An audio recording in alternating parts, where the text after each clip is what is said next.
30 मई को हिंदी पत्रकारिता दिवस का आयोजन किया जाता है।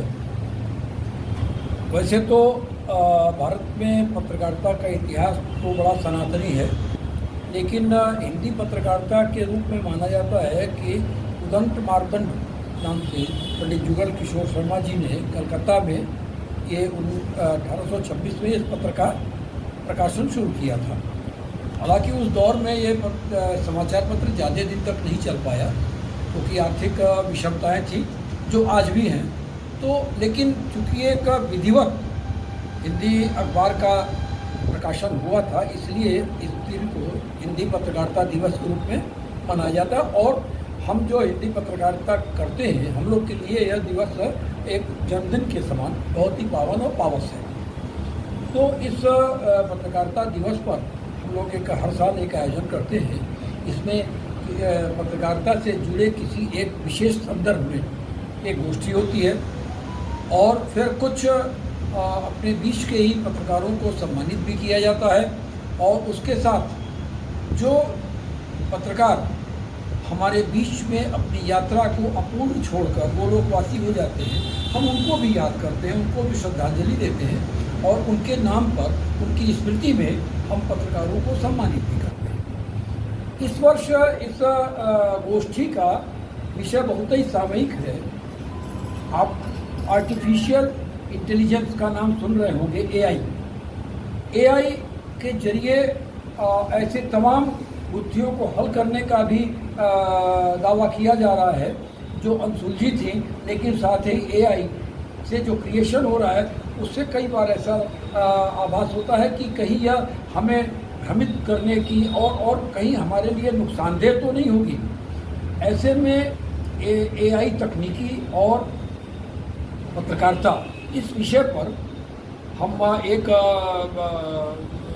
गोष्ठी कर रहे हैं और इस गोष्ठी की अध्यक्षता करेंगे अमरकंटक विश्वविद्यालय के पूर्व कुलपति प्रोफेसर प्रकाश बड़ी त्रिपाठी जी, श्री प्रकाश बड़ी त्रिपाठी जी।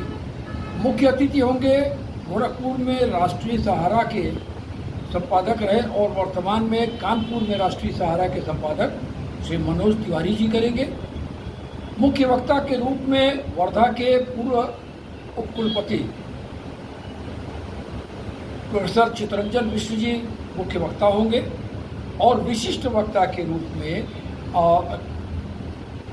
गोरखपुर सिविल कोर्ट के सीनियर मोस्ट अधिवक्ताओं में से एक श्री अशोक नारायण धर दुबे जी, जिन्होंने एआई तकनीकी पर कुछ काम भी किया है। और चूँकि जिस तरह हम पत्रकारिता के लोग इससे लेकर थोड़े सुशंकित हैं, वहीं अधिवक्ता वर्ग भी थोड़ा सा सुशंकित है कि इसका प्रयोग अगर कहीं गलत हाथों में चला गया तो क्या होगा, तो वो रहेंगे। और विषय परिवर्तन, चूँकि ये बड़ा गूढ़ विषय है, इसे विषय परिवर्तन के लिए महंत अवैधनाथ महाविद्यालय चौक महाराजगंज के प्राचार्य और दिग्विजयनाथ पीजी कॉलेज के पूर्व प्राध्यापक डॉक्टर श्री भगवान सिंह जी इसका विषय प्रवर्तन करेंगे। इस दौर में हम जो पत्रकारों को सम्मानित करना चाह रहे हैं उनमें शफी आज़मी, जिनका लगभग 30 से 35 वर्ष का पत्रकारिता का अनुभव है और अच्छे बैनरों में उन्होंने काम किया है। पत्रकारिता के हित के लिए भी उन्होंने पत्रकारिता की राजनीति में भी सक्रिय योगदान दिया है और गोरखपुर जर्नलिस्ट एसोसिएशन की प्रथम कार्यकारिणी के वो सचिव थे और बाद में गोरखपुर जर्नलिस्ट प्रेस क्लब के वो अध्यक्ष तक बने।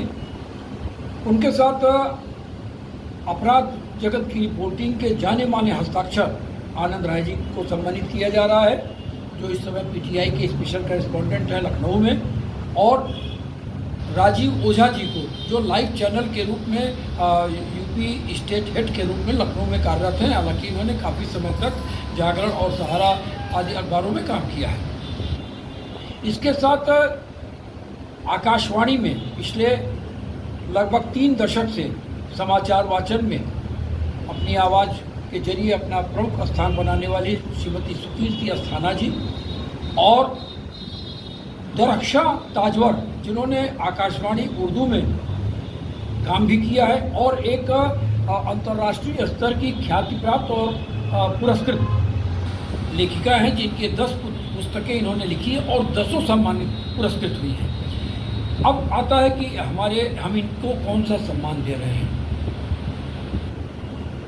हमारे बीच में योगेश्वर सिंह अमर उजाला में एक पत्रकार हुआ करते थे, युवा थे, नौजवान थे और क्रिकेट के अच्छे खिलाड़ी भी थे। पत्रकारिता में एक धाक थी। अचानक उनका बहुत कम उम्र में एक्सीडेंट में डेथ हो गई थी। हमारे बीच में DK गुप्ता, फोटो जर्नलिस्ट, जो माना जा सकता है कि वर्तमान में जो भी फोटो जर्नलिस्ट गोरखपुर में हैं, उन सब में उनका एक प्रमुख स्थान भी रहा है और उनका बड़ा एक सम्मान भी रहा। पिछले दिनों बीमारी से उनका भी निधन हो गया था। हम उनके स्मृति में एक सम्मान दे रहे हैं।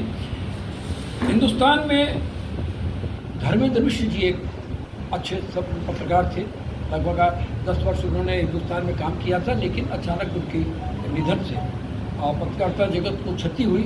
हम उनको भी याद करते हुए उनकी स्मृति